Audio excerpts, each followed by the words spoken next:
what's exciting about paratriathlon is that it's debuting at Rio. Really exciting development for triathlon to have a para version of it in the Paralympics. I think that's the ultimate for any sport. Katie Kelly is no ordinary triathlete.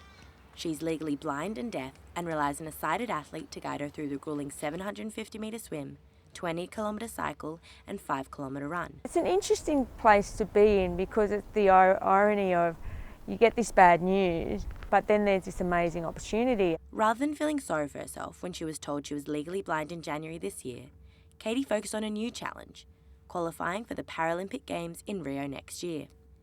Anna Muldoon is the classification manager at the Australian Paralympic Committee. Athletes compete using their classification against athletes who have a similar skill and ability level to make competition fair and not just based on the athlete's type of impairment. Anna said classification has always been quite controversial, and unlike at previous Paralympics, Rio will be the first Games where zero classifications will be made.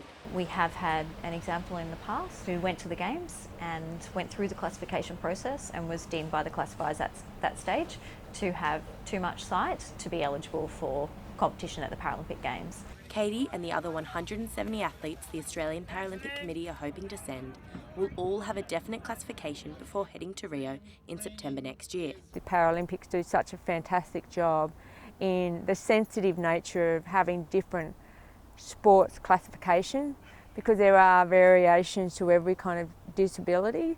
Katie will only find out if she's competing in Rio 6 weeks before the Games begin. Rebecca Koerber, Artemis Adventure Magazine.